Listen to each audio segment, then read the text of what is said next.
meu. Îndată s-a machiat și în grabă mare în grădiniță a intrat. Of, cât azi am de făcut. Dar fiind la 4 arțe, doamnei noastre așa îi place. Nu las nici pe unul îmi place, până nu fac tot ce mie îmi plac. M-am sculat la ora 7. Am băut cafea cu lapte, i-am dat mamei o curie și am sosit în grădină. Scotăgesc din buzunar. Doamna Lilia strigă tare. V-am rugat mai de dimineață, ați venit iar cam pe la amiază. Geamul nouă, toți mâncăm, ocupații așteptăm. Planetele am învățat, cosmosul am repetat, rachetele le-am nărigat. Împărțim cifrele în două. Nu înțeleg de unde-s două, parcă-i una, cifra una. Și mai vrea și e nebuna. A citit care pe jur. Ordan al meu educator, tot ea dascăl, profesor. Repede toți fac favor să învățăm silabe noi.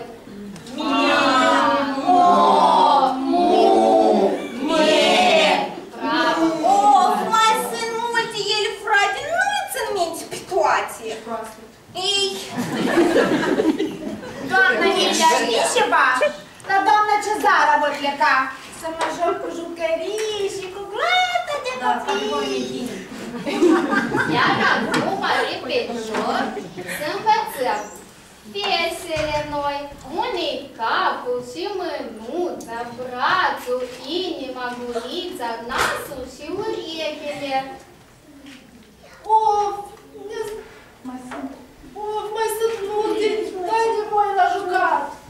Bun, un pic ne relaxăm și TVC-ul îl repetăm. Repejor că ea amează, la borșuț fugă ne așează și mai pune usturoi, știți, e gripă pe la noi. Ori vrea ea să fim mai iuți și o leacă mai tăcuți, noi dormim cam repurește. Ea îndată ne trezește, că am scris azi cam puțin el, n-am repetat pentru matineu. O, da, domnul, la primlare! Iar prin capul ei tresare să ne ducă la drapel, la stemă și la apel de patrie, să vorbim vrea chiar toate să le știm. Și spre el mergând încet, ne explică despre cer. De la lele ne vorbește, de copaci ne lămurește. Doamna Lilia, vrea la joacă! De la mine toți miniștrii pleacă. Ăsta e regimul meu. Mulțumim venică ție de așa copilărie, dar miniștri noi vom fi, asta ți-o făgăduim.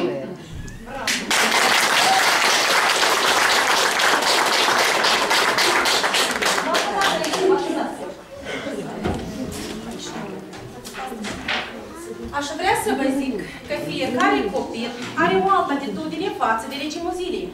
Noi și copiii am hotărât să vă scenăm ce s-ar fi gândit fiecare copil din punctul nostru de vedere.